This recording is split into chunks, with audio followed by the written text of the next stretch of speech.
Dumelang, Kunjani, Ekaro, Kilonshele. Young, famous, and African is back for season 3. I watched episode 1 last night and just a lot to unpack. So let's quickly go through the highlights of what happened in episode 1. So if you didn't already know, this is obviously going to be a spoiler. So if you haven't watched the episode, please skip, go and watch and come back to this video and let me know if you resonate with this video.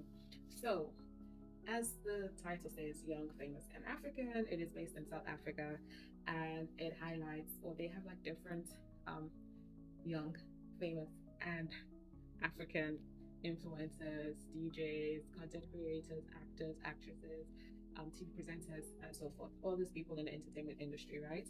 So they bring them on the show, and it's like a reality TV show, right? Us Africans, our own, let's say, rich housewives of Beverly Hills, and it is crazy, right? I am hooked. I've been hooked since season 1, and right now I'm so excited. Season 3 is out. So I watched the first episode yesterday, and I was just like, oof, wow, it's a lot to unpack. But basically, it was focused on Zari's and Shakib's wedding. Now, Annie, Annie came in ready to fight. She came in ready to rumble from the jump, from the first scene. She's already like, yeah, yeah, yeah, I'm about to fuck shit up, and she did. Okay. At the wedding, she was just like, oh my gosh, this wedding looks similar to mine, which it does kind of look similar, just because it's the same inspo. Like all garden weddings are going to look similar, right? So we'll give her that. And then she's just talking about how young he looks. And to be fair, Shakib does look very young. Although they were saying Shakib is 27, and a quick Google search says he's 32. So is he 27? Is he 32? I don't know what's the real age. But it really doesn't matter because he's a man. He's a grown man, and they are happy in their marriage, right? He's happily married to Zari. And then she was just talking out loud about how young he was. Everyone's hearing, like she wasn't being subtle about it. And then she started going in on Nadia for choosing sides. And I don't think her and Nadia are that close to even be having this sort of beef or conversation with Nadia. And then even if you feel like, oh, you felt like, okay, I was wronged or whatever, at someone's wedding, when the wedding was in like already happening, that's when you want to start discussing this issue that you have with this person. Wrong place, wrong timing. Nadia didn't take too well to it, and she just kept quiet. We got introduced to Kefiwe Mabote. Beautiful lady, gorgeous.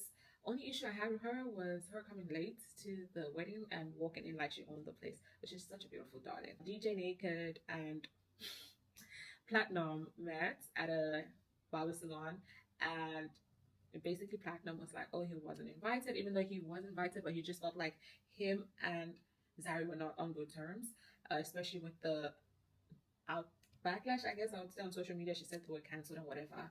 So I think he's still a little bit hurt from everything she said on social media. He didn't expect her to take it that far.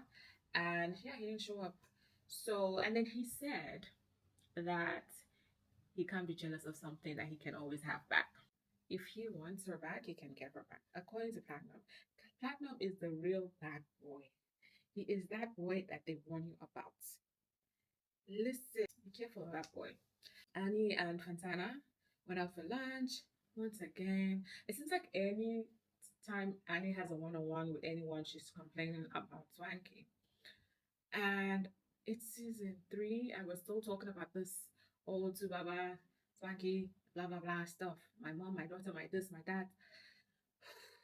Let it go. Like, bury the hatchet. You don't have to forgive him. But now this news is stale, and we are done. Okay, let's move on. And now I just feel like she's just creating new beefs with people because now she's not on good terms with Zari. Now she's not on good terms with Nadia. She's also soon not going to be on good terms with Fantana. She's not on good terms with Swanky.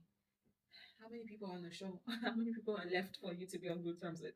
And anytime, like even when Fantana was even trying to like engage with her and maybe even get to know her better, she was just like, So Fantana was like basically walking on eggshells, or will I say landmines, because she was very careful with what she was saying, just so she wouldn't start a new drama with Annie. Like it's crazy. Annie, please relax, breathe. You don't have to be defensive, okay? It's a reality TV show. There's bound to be drama, but I feel like you're doing too much, darling. Love you.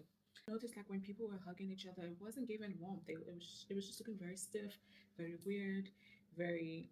It wasn't warm. That's not how I would hug my friends.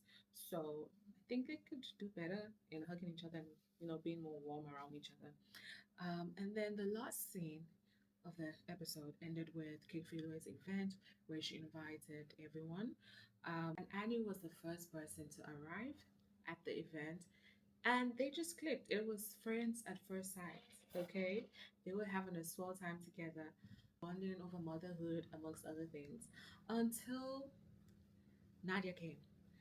Now remember, Nadia was not happy with how Annie spoke to her at the wedding, and so she was ready to like have her look back. She was ready to have it out with Annie, and she didn't waste time. The moment that girl's ass sat down, she was just at it like, Annie, why would you talk to me that way? And to be honest, Annie had it coming.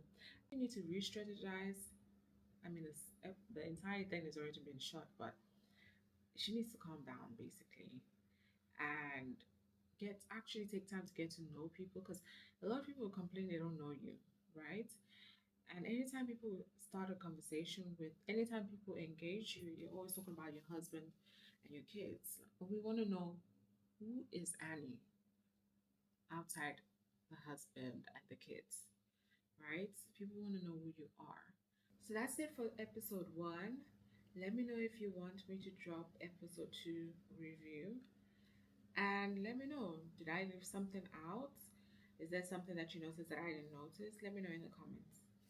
Bye.